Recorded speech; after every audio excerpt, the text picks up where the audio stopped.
Chandu, the magician.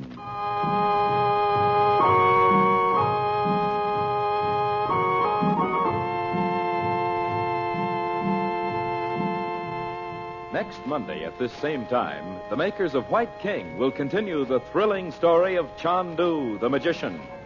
And tomorrow, Saturday, when you do your weekend shopping, be sure at the head of the list you write the words White King.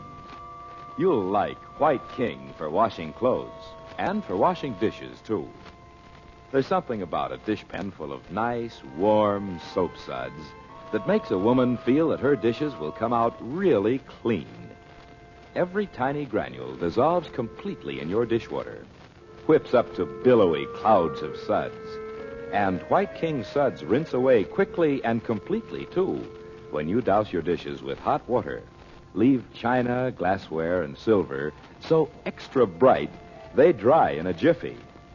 White King soap is extra kind to hands, too. It is so easy on lovely hands that thousands and thousands of ladies who use it say, I love White King. Yes, indeed, for washing clothes or dishes, you'll love White King.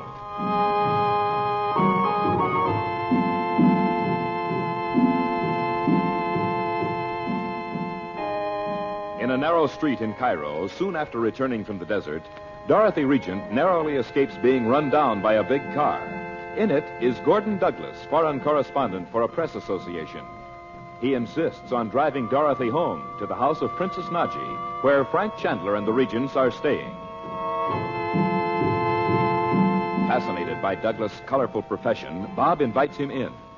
When he learns that Dorothy is the wife of Robert Regent, internationally famous scientist, and that Chandler believes Regent is still alive somewhere, Douglas bombards them with questions. But Chandler refuses to allow him to write any story about Regent. Then Douglas invites them all to dinner at Mena House, the hotel on the edge of the desert. To Chandler's surprise, Dorothy accepts at once. Now, the following evening, the party is just finishing dinner. Chandu, the magician.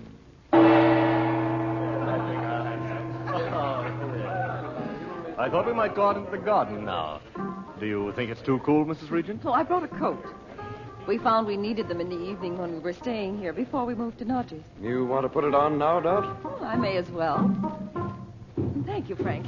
Oh, that drummer really sends you, doesn't he? Oh, he's real gone. Oh, Betty. You know, a few weeks ago, I wouldn't have known what either of you meant. Uncle Frank was in India so long, he almost forgot how to speak American, Mr. Douglas. Well, hardly that. I'd like to talk to you about India sometime, Chandler. Very well. Well, that looks as if that's the end for tonight. They're putting their instruments away. Shall we go out here? This opens directly onto the garden. Oh, I keep forgetting you know the place. Well, let's take those chairs under the tree. Oh, that'll be nice. How long were you here before you went to stay with the princess? A week or so. Let's sit over here, Bob, so we can look out toward the road. Okay. There's nothing to see, though. You can't tell what might come along. Comfortable, Mrs. Regent? Yes, thanks. Oh, Chandler, could you arrange for me to meet the princess? Well, I don't mind asking her if she comes back before I leave. But she never gives interviews. I'd like to meet her anyway. You have no idea the fantastic rumors I've heard about her. For instance?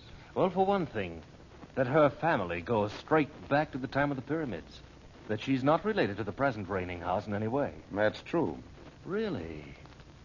I've even heard she's in possession of the secrets of the Magi, or whatever they were called in Egypt, the sorcerers. Yes, I've heard that. Why, Uncle Frank, you know it's true. Betty. Naji certainly won't discuss anything like that with you, Douglas. Oh.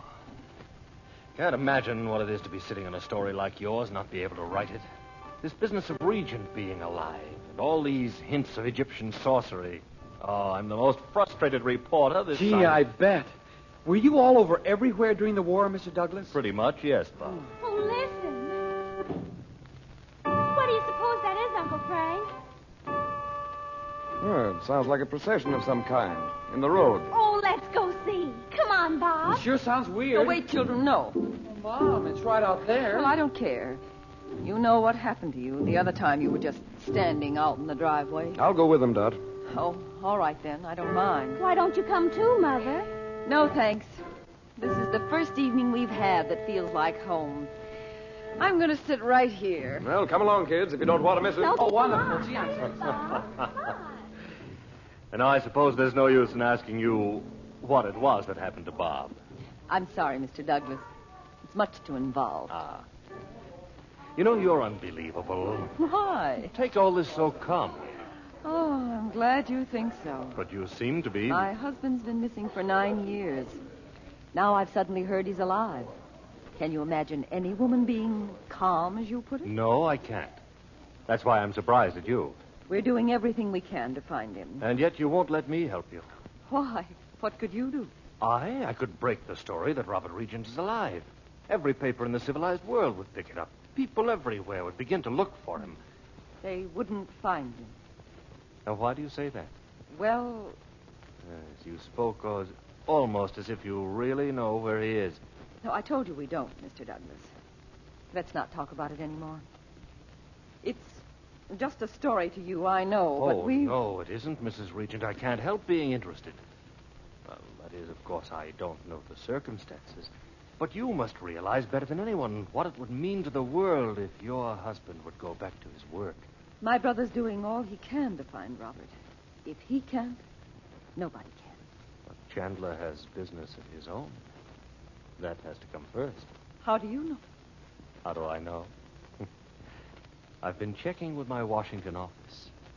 He's something of a mystery man, isn't he? Oh, I don't think so.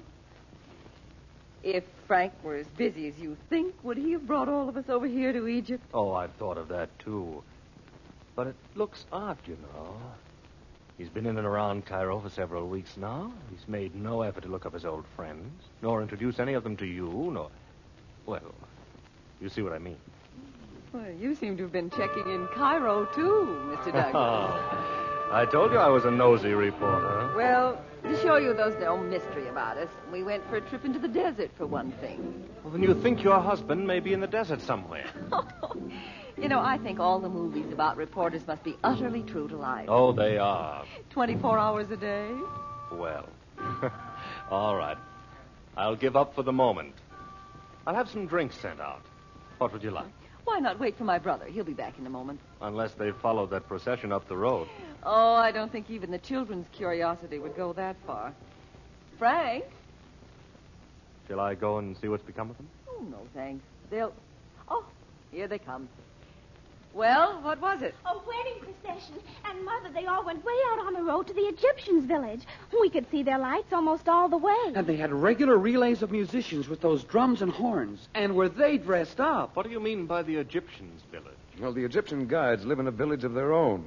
They have nothing at all to do with the Arabs, who've only been in Egypt for 10 or 11 centuries. Oh, didn't you know that, Mr. Douglas? Why, we knew an Egyptian guide that... Well, his ancestors used to be the slaves of Naji's ancestors when the pyramids were built. Really?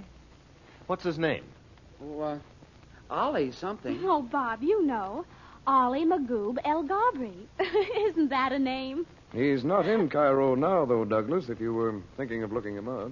Oh. Where is Ali, Uncle Frank? I don't know exactly, Betty. Well, maybe Naji took him with her. Yes, she did. Don't you think we should be going, Frank? Oh, please, not yet. It's early. I was just going to send for some drinks. Do you mean me? Aiwa. There is a message for you, Yasidi.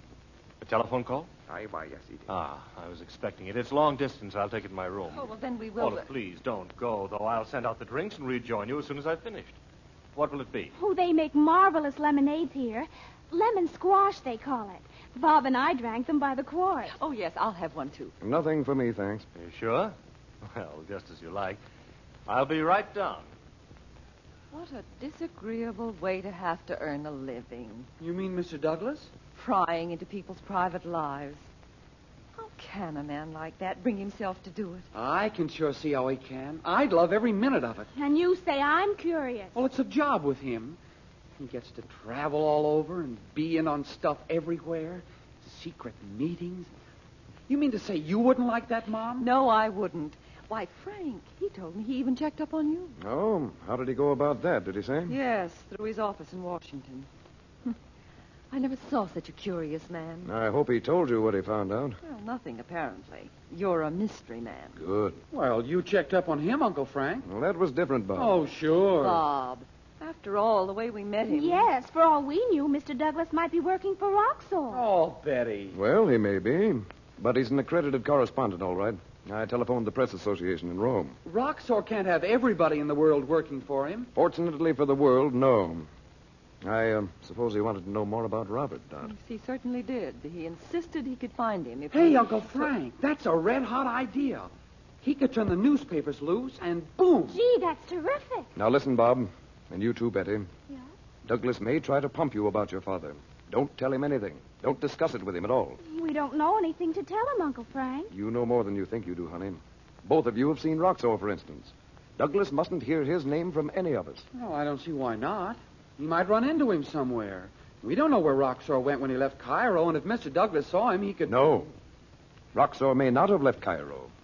And another thing, Abdallah said he had, Frank. And you went to his rooms and they were empty. he may be 1,000 miles from here, Dot. But I'm taking no chances. Look, Uncle Frank, do you have to suspect everybody of being a skulldugger? You know better than that, Bob. But suppose, for instance, that Roxor has your father hidden somewhere in Cairo.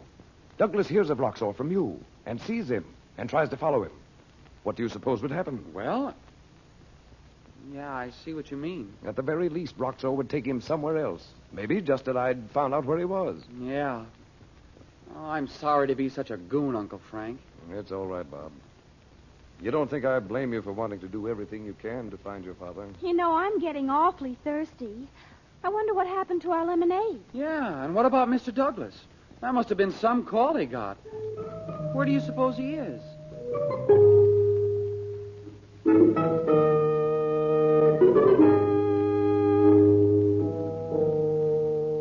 Yes. But I wish you wouldn't call me. I'll call you when I have the story. I tell you, I can't.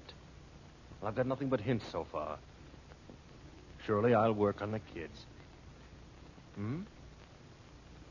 Well, only one thing.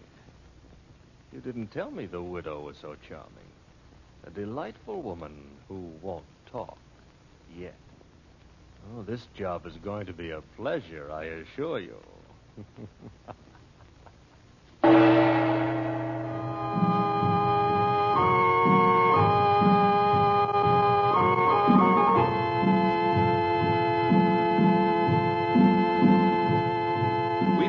Before we say good evening, to suggest that you and your family listen to Chandu every weekday evening at this time.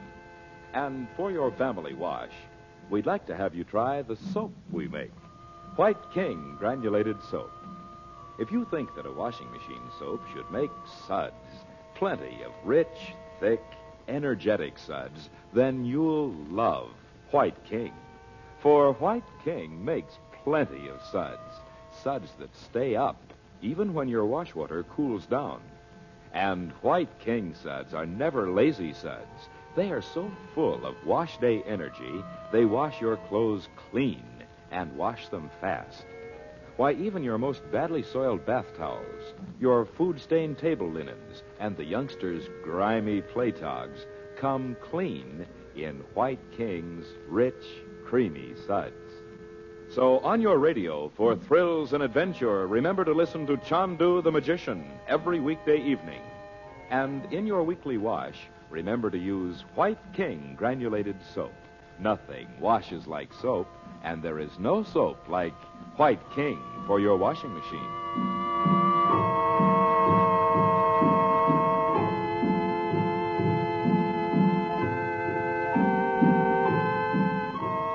Chandu the Magician is presented for your enjoyment every weekday evening. Special musical effects are by Korla Pandit. The makers of White King invite you to listen Monday at this time when the story resumes. Chandu the Magician. This is the Mutual Don Lee Broadcasting System.